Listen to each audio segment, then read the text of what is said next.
the charge. Yeah. What did you see when the guy's coming down the lane edge? All I saw was somebody who was not going to do anything besides go to the basket and try to dunk it, so I just stood right in the way and took a charge. Carter, did you have any idea you were going in that quickly in the first half? Not really. You know, they always tell me to stay ready. You know, at all times. So it's kind of every game you're just kind of waiting to see what moment and how big of a role I'll play. But you know, just Spurlock always tells me to stay ready. So it happened to be a lot more minutes tonight, but we stayed together a lot as a team and got it done at the end when we needed to. So it was a fun win. So they didn't allude to you playing more minutes or anything with matching up with great Osipor? They talked to me about guarding Osibor. I mean he's a tough guard obviously, and he had a good night tonight. But yeah, we needed multiple guys to be able to guard him tonight, and we knew that. So it was kind of a team effort containing him. I guess we didn't stop him every single time, but he's a really good player, and I'm glad we got the stops when we needed them. What was going through your mind when you made the pass to Peyton for the three-pointer he banked in? Catch the ball first. Price threw a mediocre pass, but blame just Price. Get up and get it, and Peyton he can get on fire. So just get him the ball in his hands. Like Clyde, that's a tough shot. He called bank too. He wanted me to let you guys know.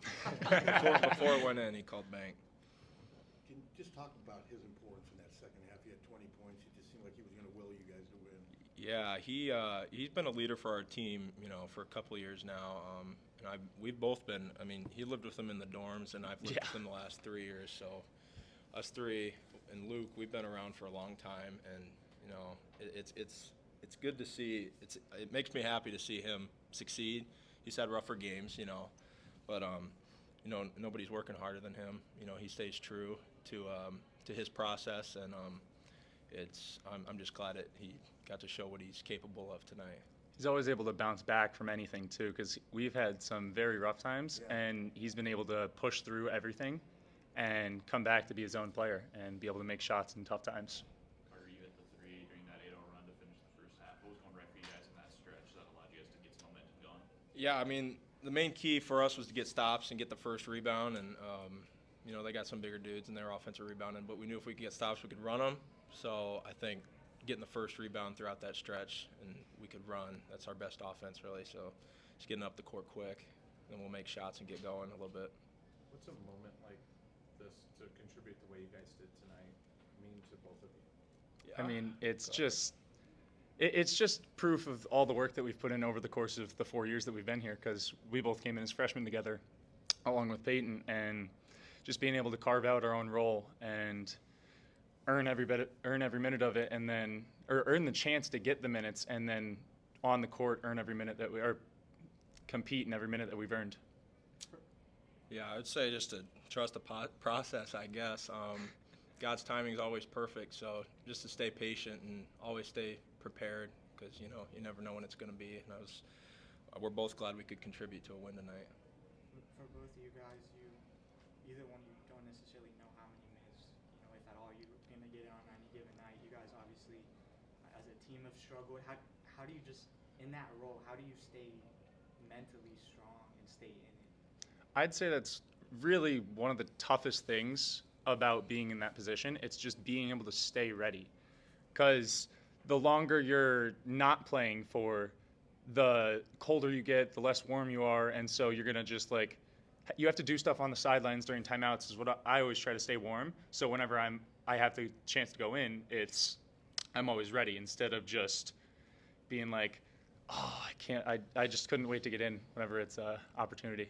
Yeah, I'd say our first year, Connor McCaffrey said when he would watch Luka Garza, when he was his first couple years in the NBA, he wasn't getting a ton of minutes, but he was always he said he looked ridiculous. He'd be jumping on the sidelines, trying to stay warm, and then when his moment came, he always took advantage of it. So I forgot about where I got that from. Connor told us just always stay warm, even if you don't come in, better safe than sorry.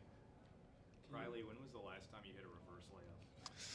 Well, in practice, I have. I don't know if I've really ever hit one in game since I've been here, but I've done it in practice a couple of times. Can you guys maybe just describe the progression of your recruiting class over the years? I mean, it started with just Peyton being the one who was playing as a sub as freshman, and then over the course of just us two being practice guys, not Carter redshirting freshman year, me redshirting junior year, like it's just been trying to build up confidence in the coaches that we can do everything that they need us to do, and we've just been earning more and more. And then Peyton obviously is a really great player, and he's just done everything right from the start, really. Yeah, I'd say all of us, including Luke, we just all wanted to be here. You know, in this time, everyone's transferring, and Peyton, he could have gone, done a two-way contract, but we want to play for Iowa. We want to win for Iowa, so just kind of we all want to trust that process. And just seems like everyone who's on the floor, whether it's you guys, Peyton, Josh, and Evan, you guys are just laying it all out there, hearts on your sleeves all the time. How does it feel to just pull out a win like this in this type of moment? This was a very much needed win for us, and it's just huge that we got it. yeah, I mean, we truly have a band of brothers. I would say, we all one big family. We all want to compete for each other and win for each other. So that's kind of what we just try and do. You know, we're not just playing for ourselves. We're playing for each other. Riley, it looked like you were trying Last to question, Mike. instruct the crowd as far as cheering. Did they meet your expectations? Oh yeah, they definitely met my expectations. We had a great crowd tonight. Thanks to really everybody who came out, because I think I don't know if we could get this one without the crowd's energy. One more. Scott? Along the lines of playing for each other, I mean, this has been a tough season to go through on the court, off the court, a lot of injuries, close calls, yet you guys continuously come out and play hard each and every game. What is it about this team's mentality that keeps you involved and keeps battling game after game? Because a lot of teams, possibly in your situation, might just roll over. Yeah, You guys have not done that. I think Coach McCaffrey has been. He'll probably say it here soon. We've taken a professional mindset to every practice, so just kind of keeping that professionalism throughout practices, film sessions, staying mentally engaged, and then like you said, just continuing to care for each other, play for each other. We don't want to let each other down.